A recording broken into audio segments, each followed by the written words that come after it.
Hermanos, muy buenas tardes. El Señor les bendiga en este hermoso domingo.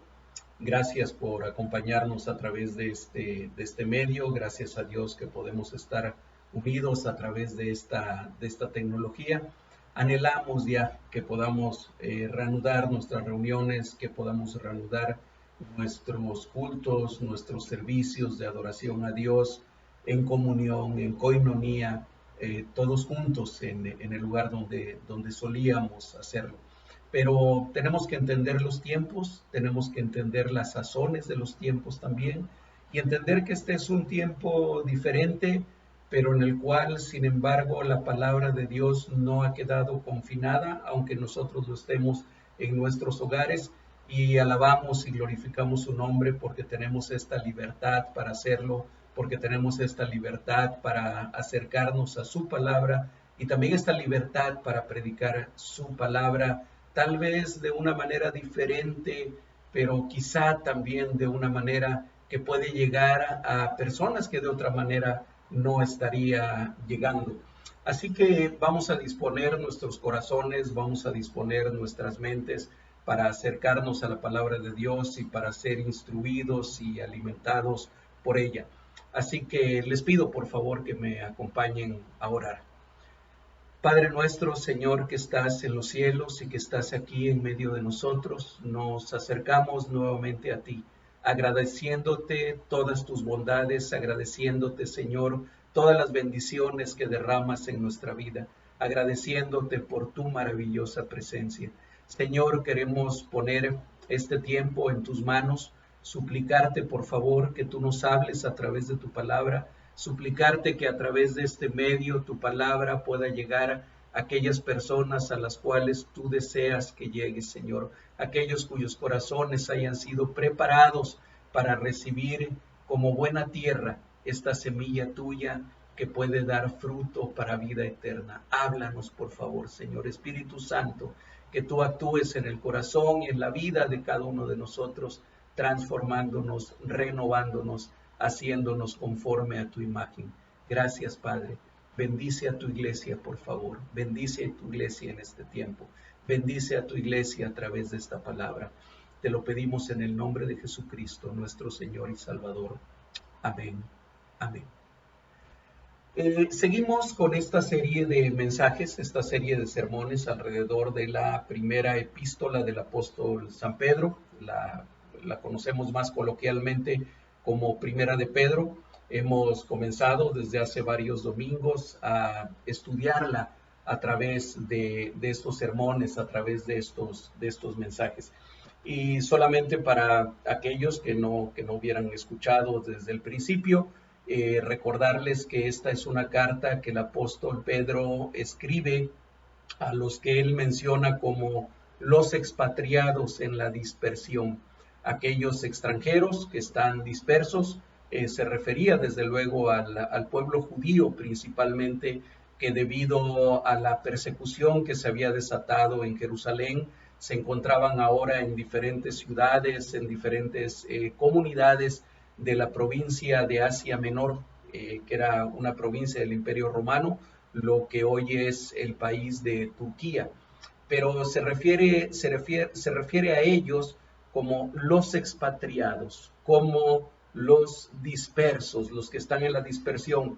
Y reflexionábamos hace un par de domingos, solamente para empezar a entrar en contexto del mensaje de hoy, que nosotros, quienes somos creyentes en Jesucristo, somos también expatriados, somos también dispersos, también estamos en la dispersión.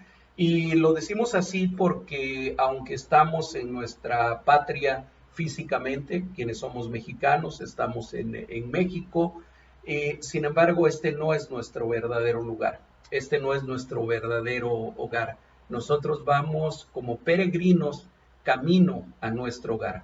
Y en ese sentido, nosotros también somos extranjeros. Nosotros no somos de este mundo, decía el Señor Jesucristo. Están en el mundo, pero no son del mundo, decía el Señor Jesús.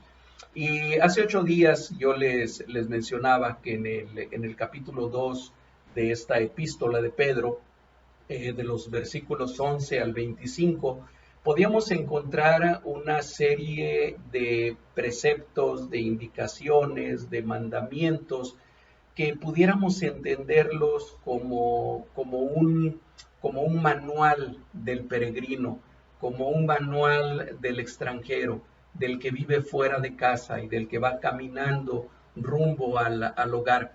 Y así como los manuales, comentábamos hace 8 días, son tan útiles para saber cómo conducirse o cómo comportarse en determinados ámbitos, en determinados lugares, o incluso los manuales son útiles para saber cómo usar adecuadamente un aparato electrónico o un equipo que no sabemos usar.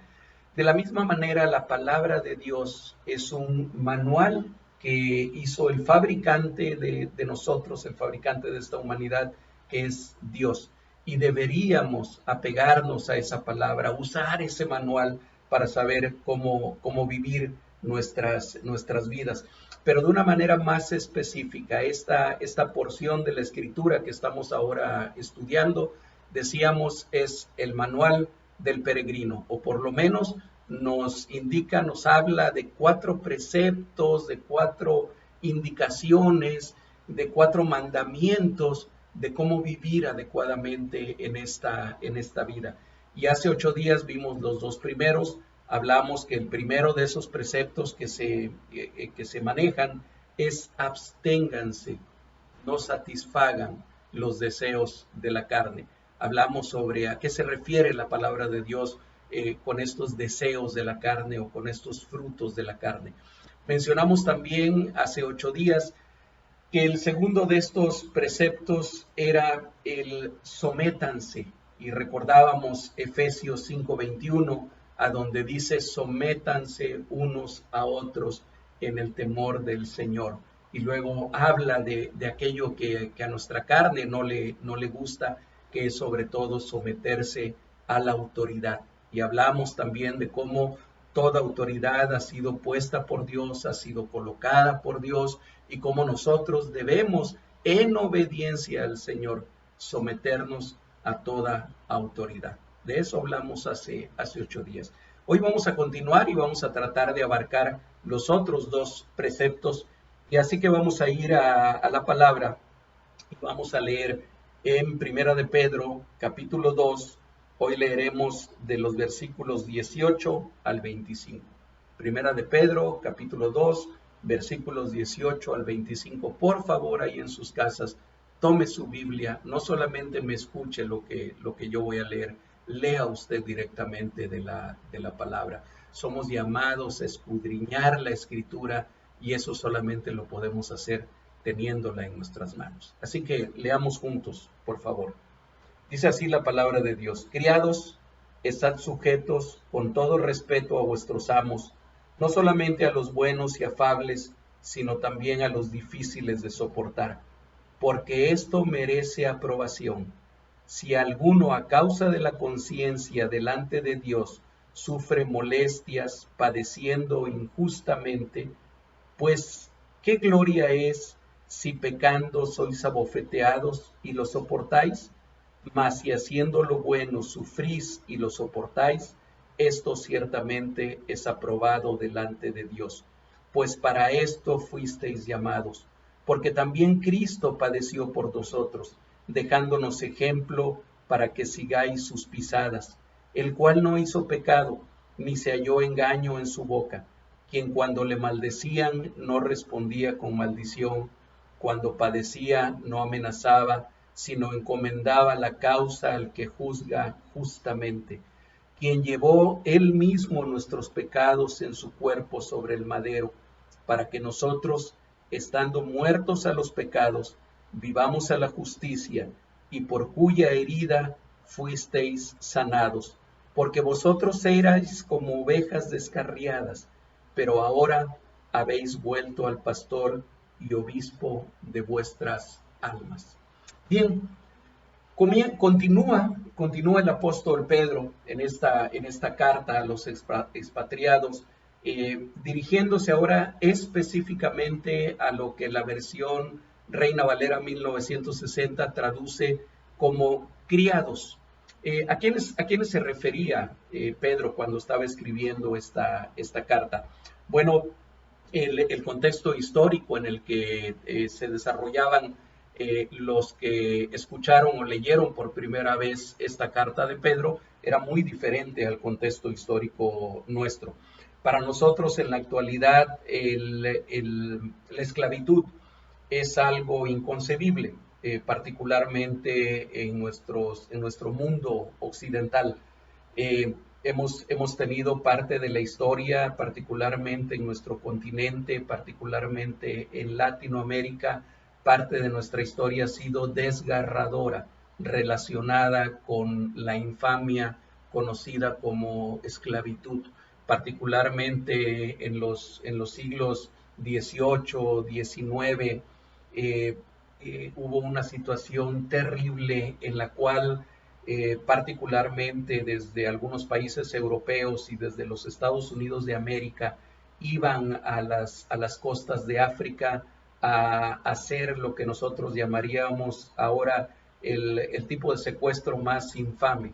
Iban a cazar a la gente de raza negra, a cazarlos verdaderamente como si fueran animales, los arrancaban de una manera infame, repito, de sus hogares, de su nación, de sus tribus, los traían a los territorios que ellos estaban colonizando y ahí los ocupaban como mano de obra gratis, de una manera terrible, de una manera cruel, de una manera inhumana.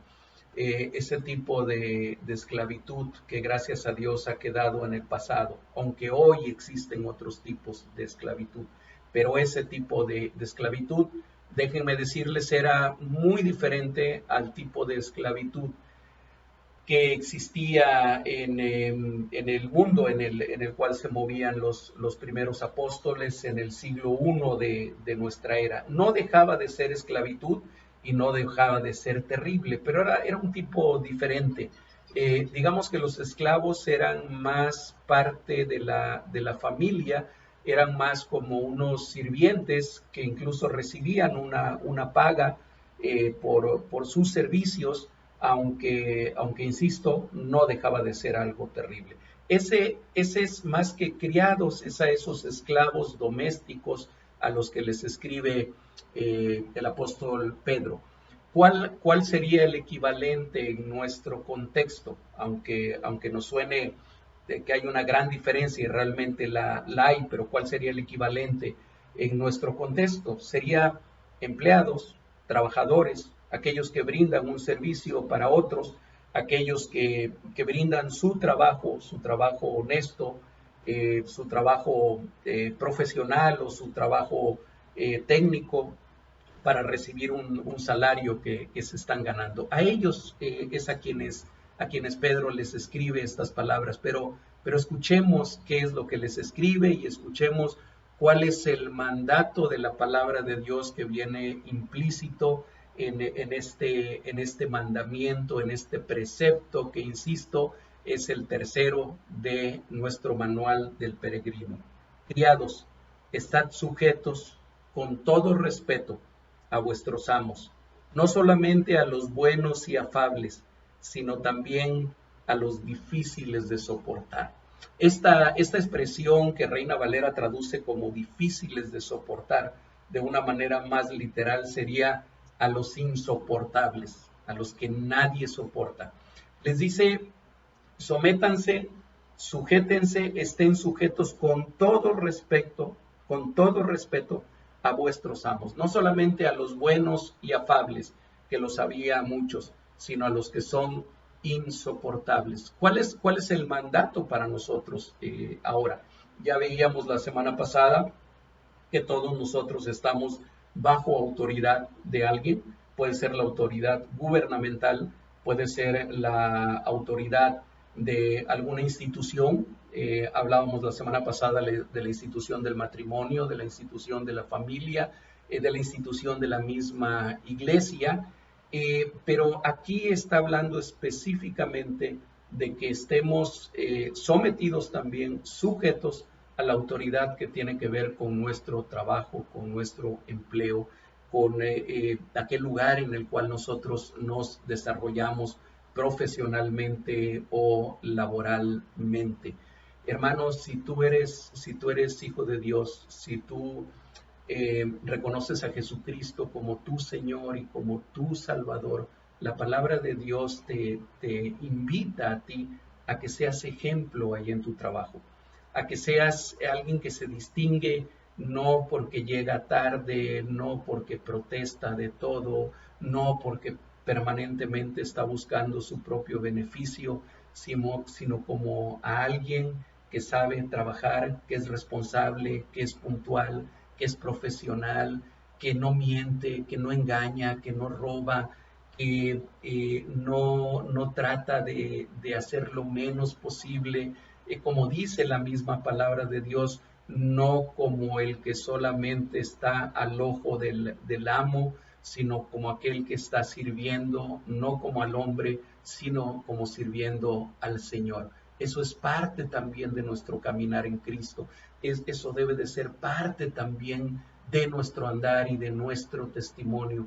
Allí en tu trabajo, no importa en qué trabajes, no importa si tú consideras que tu trabajo es muy humilde y es sin mucha importancia, o si ocupas el mayor de los cargos en alguna institución pública o en la empresa o en la industria, no importa. Ahí en el lugar a donde Dios te ha puesto, ahí debes de brillar con la luz de Cristo. Ahí debes dar testimonio que como hijo de Dios tú marcas una diferencia con aquellos que no lo son.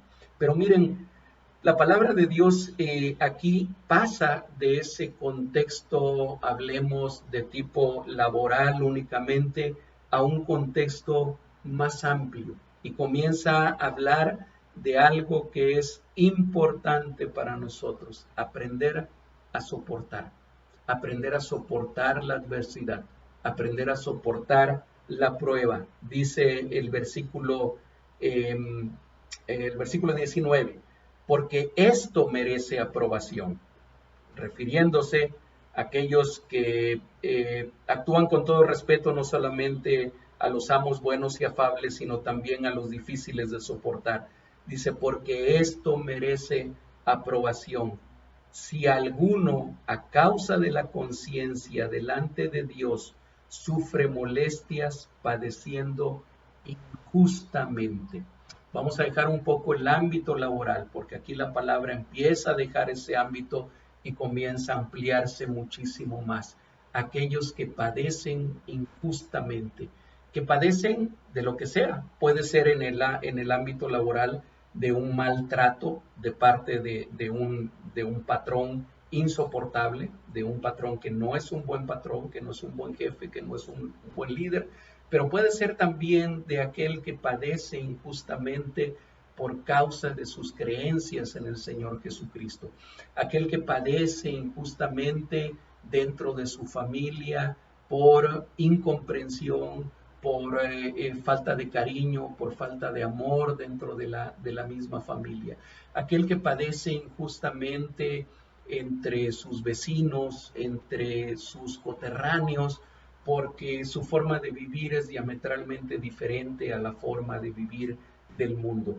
Y aquí lo que dice que merece aprobación, dice, si alguno a causa de la conciencia delante de Dios, si alguno a causa de su obediencia a Dios, si alguno a causa de su sometimiento a la palabra de Dios sufre molestias padeciendo injustamente.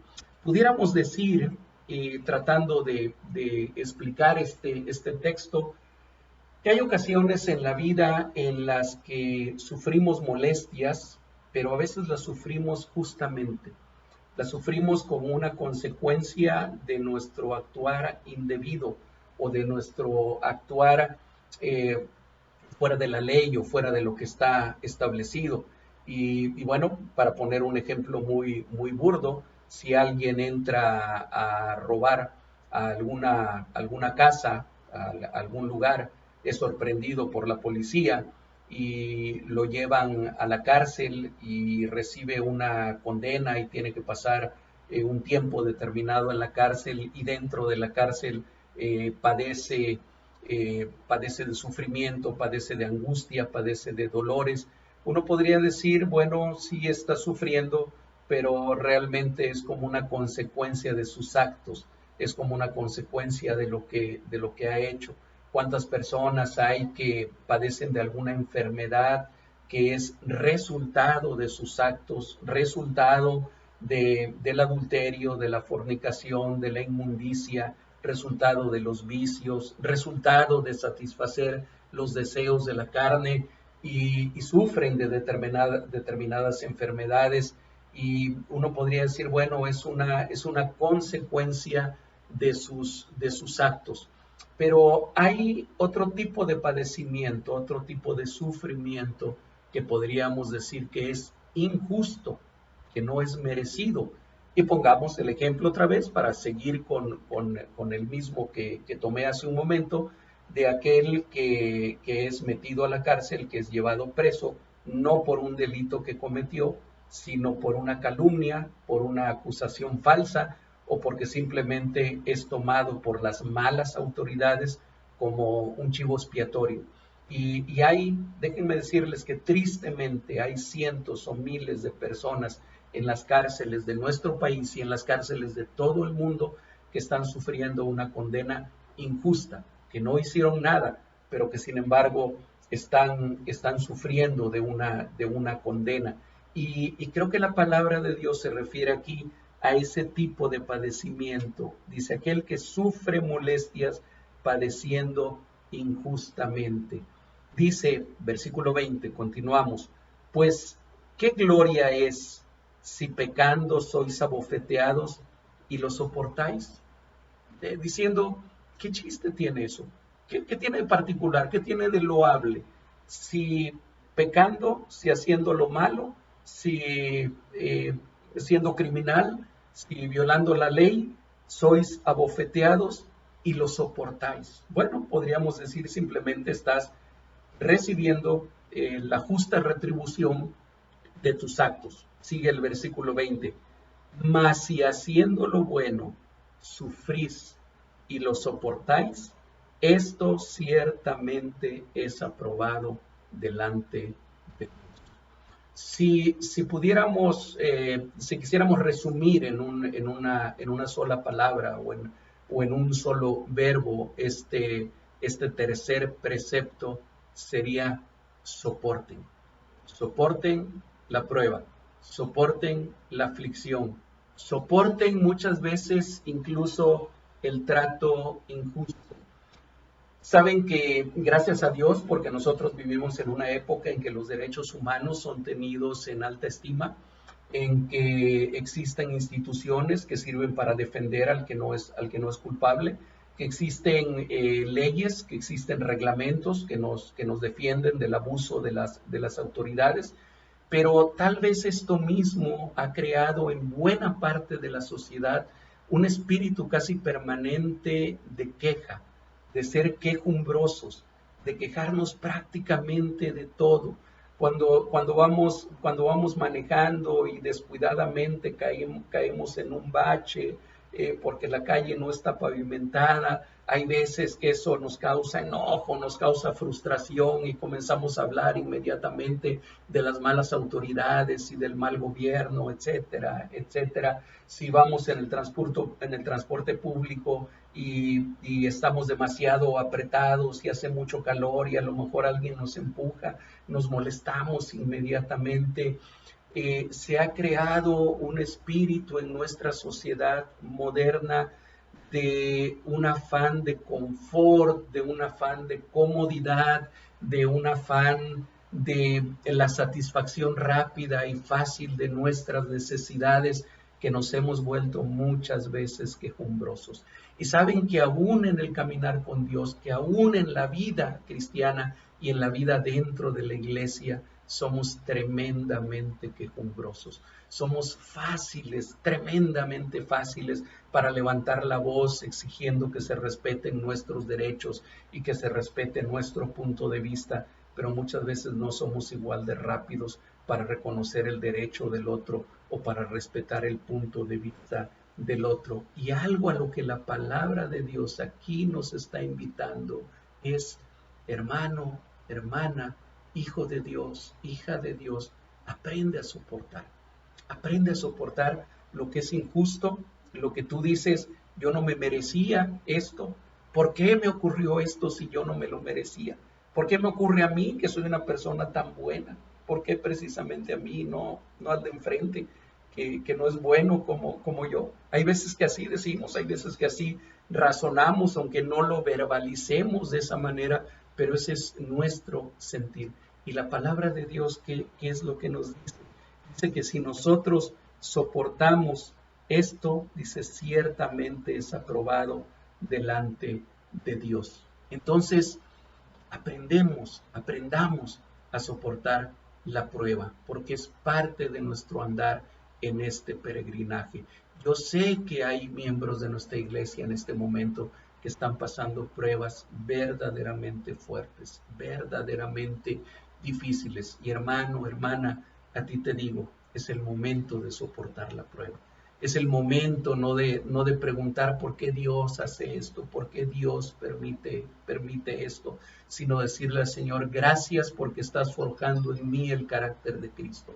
Gracias porque si no fuera por la prueba, a lo mejor yo no podría aprender qué es caminar tomado de tu mano. Sigamos leyendo, dice el versículo 21, y miren, esto a lo mejor los va a impactar tanto como a mí. Versículo 21. Porque para esto fuisteis llamados. ¡Wow! Tremendo. Acaba de hablar de que soportemos la injusticia, mas si haciendo lo bueno sufrís y lo soportáis, esto ciertamente es aprobado delante de Dios. Luego agrega aquí en el versículo 21, porque para esto fuiste llamados. Así que cuando estés pasando por una prueba, así que cuando creas estar padeciendo una injusticia, así que cuando creas estar recibiendo algo que no te mereces, algo malo que no te mereces, recuerda lo que dice este versículo. Para esto fuisteis llamados. Para eso fuimos llamados tú y yo. Y entramos entonces en el cuarto y último precepto de los que estamos estudiando. Hay una continuidad, obviamente, aquí en el versículo 21, y por eso lo voy a leer desde el principio. Porque para esto fuisteis llamados, porque también Cristo padeció por nosotros, dejándonos ejemplo para que sigáis sus pisadas. Porque también Cristo padeció por nosotros, dejándonos ejemplo para que sigáis sus pisadas.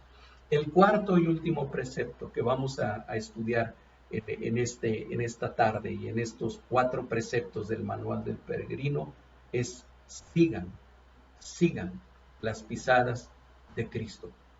Recordemos, recapitulemos rápidamente, absténganse, sujétense, soporten y ahora sigan.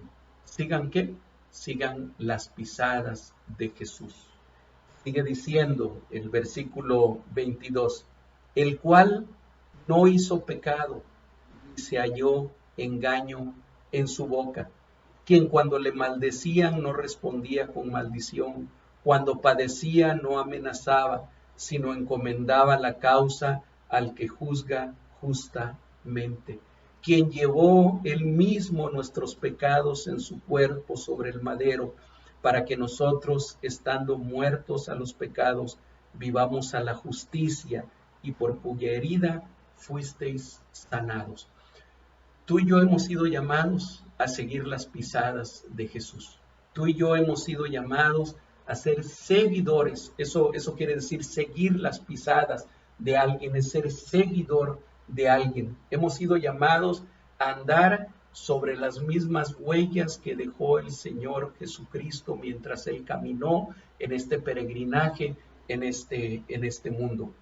Y saben que a veces cuando decimos que somos seguidores de Jesús, cuando decimos que somos discípulos de Jesucristo, a veces como que perdemos fácilmente de vista qué fue lo que hizo Jesús.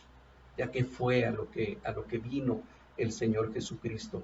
Y olvidamos muchas veces que el Señor Jesucristo no vino precisamente a vivir una vida religiosa, no vino a vivir una vida dentro del templo, no vino a vivir una vida que le fuera agradable a aquellas personas que estaban alrededor de él. Fue tremendamente criticado, fue tremendamente señalado. Podemos decir que la autoridad de su tiempo, que aquellos que tenían una autoridad espiritual, entre comillas, en su tiempo, los que tenían una autoridad legal, los que tenían una autoridad civil, todos ellos lo señalaron, todos ellos lo criticaron, todos ellos lo persiguieron y finalmente, todos ellos lo crucificaron. Pero hubo un motivo por el que el Señor Jesucristo hizo todo eso, y fue por ti y por mí. Y si nosotros hoy nos llamamos sus discípulos, y si nosotros hoy nos llamamos sus seguidores, deberíamos de estar dispuestos a seguir esas mismas pisadas de nuestro Maestro, de nuestro Señor. Y aquí el apóstol Pedro nos recuerda cómo era él cuando se cometían injusticias en contra de él. Cuando le maldecían, ¿qué hacía? No hacía lo que nosotros hacemos muchas veces. Nos insultan e insultamos. Nos hablan rudamente y hablamos más rudamente para no quedarnos atrás. Dice que cuando él le maldecían, no respondía con maldición. Cuando padecía, no se quejaba, no hacía lo que nosotros hacemos muchas veces. Volteamos al cielo y le decimos, Señor, ¿por qué? ¿Por qué? ¿Por qué yo? Cuando padecía, no amenazaba, sino encomendaba la causa al que juzga justamente. Me voy a brincar al versículo 25 para ir terminando. Dice, porque vosotros erais como ovejas descarriadas, pero ahora habéis vuelto al pastor y obispo de vuestras almas. Es una especie de conclusión de esta sección, de todo este pasaje del versículo 11 al versículo 25, como diciendo todo esto que les acabo de decir, absténganse de los deseos de la carne, sujétense a la autoridad, sométanse a la autoridad, soporten la adversidad, sigan las huellas de Jesucristo. Todo esto es porque ustedes, dice, eran como ovejas descarriadas. Recordemos también nuevamente qué quiere decir esto de oveja descarriada. Este versículo, este último versículo, toma otra vez como una comparación, como una alegoría, aquella relación que hay entre el pastor de ovejas y sus ovejas. Normalmente las ovejas tienen que ir caminando en manada, tienen que ir caminando dentro de un carril por donde las va llevando el pastor, por donde las va conduciendo el pastor, pero eventualmente y entre toda la manada, alguna de esas ovejas se pueden inadvertidamente o sin querer salirse del carril, salirse de la manada con la que va, y eso se le llama una oveja descarriada. Si el pastor estuvo descuidado en un momento determinado, no se dio cuenta que esa oveja se salió, esa oveja seguramente va a morir, ya sea como presa de un depredador, o ya sea porque se desbarranque en algún lugar, o ya sea porque beba agua que no es buena y se enferme y muera, está en un peligro inminente de muerte. ¿Qué es lo que hacen los pastores en esas condiciones? ¿Qué es lo que hacen los buenos pastores en esas condiciones?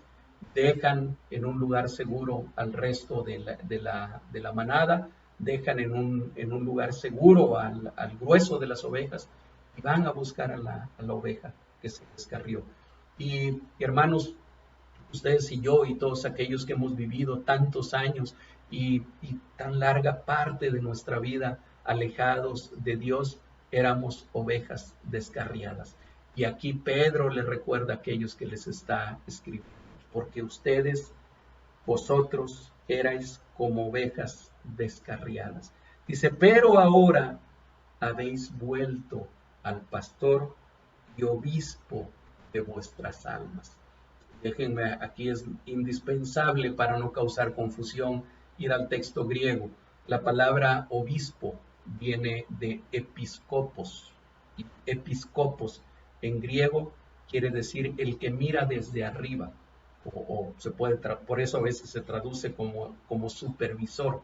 Y esto alude a la imagen de el pastor que cuando pierde una oveja o bien cuando está vigilando a las ovejas, sube a un lugar más alto, sube a una peña, algún lugar desde el cual con la vista tenga un panorama más amplio para estar supervisando, para estar cuidando, para estar viendo a las ovejas. En ese sentido es la palabra obispo, no la tomemos en un sentido eclesiástico como ahora se toma. Ustedes habéis vuelto al pastor y al episcopos de vuestras almas, al que cuida de ustedes, al que cuida de vuestras almas. Nosotros hemos vuelto a él y por eso ahora nosotros somos llamados a seguir sus pisadas. Quiero concluir esta reflexión recordando lo que dice Mateo capítulo 16, versículo 24, porque tiene totalmente que ver con esto que estamos hablando. No tengo esta cita anotada, entonces déjenme ir aquí en mi Biblia y mientras ustedes búsquenlo en las suyas. Mateo capítulo 16, versículo 24. Dice, entonces Jesús dijo a sus discípulos, si alguno quiere venir en pos de mí, niéguese a sí mismo, tome su cruz y sígame. ¿Cuál es el motivo por el que Dios nos pide, la palabra de Dios nos anima a que soportemos la adversidad, a que soportemos la prueba, a que nos sometamos a la autoridad, a que nos abstengamos de los deseos de la carne? Dios no es esa imagen equivocada que a veces nos hacemos de Él, como de un policía que tiene un garrote en la mano y solamente está esperando que hagas algo para descargar sobre ti un castigo. Dios no es alguien tampoco que sea aguafiestas y que no quiera que tú tengas una vida agradable o una vida en la que tengas momentos de diversión o momentos de esparcimiento. No, desde luego que no. Dios es un Padre amoroso, Dios es un Padre de misericordia, Dios es un Padre de amor. Pero ¿saben cuál es el principal objetivo que Dios tiene en la vida tuya y en la vida mía, hermano? Es crear la imagen de su Hijo en nosotros. Es crear el carácter de Jesucristo en nosotros.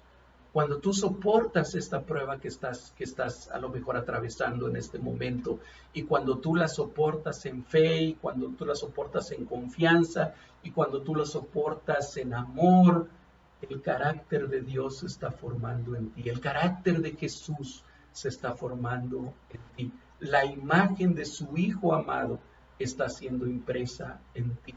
Cuando tú decides voluntariamente abstenerte de algo que sabes que es desagradable a Dios, aunque sea agradable para tu carne, aunque sea agradable para tus ojos, aunque sea agradable para tu vida, pero que tú sabes que es desagradable a Dios y tú decides voluntariamente abstenerte de esto, el carácter de Cristo se está formando en ti. Cuando tú decides voluntariamente obedecer a la autoridad, someterte a la autoridad superior en cualquier institución, no por temor, no por miedo, no porque agaches la cabeza, como se dice muchas veces. Cuando tú decides hacer eso porque entiendes que no hay autoridad más que la que Dios ha puesto, el carácter de Cristo se está formando en ti. Cuando tú decides, hermano, soportar la humillación o el insulto o la calumnia y decides hacerlo sin quejarte, sin protestar, sin vociferar, el carácter y la imagen de Cristo se está formando en ti. Y entonces Dios estará cumpliendo con el propósito que tiene para tu vida. Y entonces estará siendo más parecido a ese pastor de las ovejas, a ese episcopos que está viendo la vida de tu alma y viendo tu vida espiritual. Y por eso el Señor Jesucristo en Mateo 16, capítulo 24, lo dice de esa manera tan radical, unas palabras que pueden sonar radicales. Si alguno quiere venir en pos de mí, si alguno quiere ser mi discípulo, si alguno quiere seguir mis pisadas, entienda esto, niéguese a sí mismo, tome su cruz cada día, entonces sí, siga, entonces sí, venga en pos de mí. Sabemos, porque lo enseña la palabra de Dios, que no existe recompensa más grande en este mundo, que no existe algo que llene a nuestra vida de tanta satisfacción y de tanta alegría y de tanto gozo como poder ser un seguidor de Jesucristo, como poder seguir las huellas del Maestro. Que Dios nos ayude, que Dios nos ayude para que en este peregrinar, para que en este andar en el que hemos sido llamados a caminar y a seguir las pisadas de Jesucristo, lo podamos hacer en alegría, lo podamos hacer en regocijo, lo podamos hacer en gozo, sabiendo a quién estamos siguiendo y sabiendo a qué hogar es al que estamos caminando cada día de nuestra vida. Recuerdo, y para cerrar este mensaje, lo que dice también el apóstol Pablo en su carta a los Filipenses. Quisiera que esto se quedara en su mente hoy. Regocijaos en el Señor. Otra vez digo, regocijaos. Sean conocidas delante de Él todas vuestras peticiones y todas vuestras necesidades. Y la paz de Dios, que sobrepasa todo entendimiento, llenará vuestros corazones y vuestros pensamientos. Que Dios les bendiga, hermanos. Que el Señor esté con ustedes en toda esta semana y que Él nos ayude a verdaderamente seguir sus pisadas, hacerlo en regocijo, hacerlo en gozo.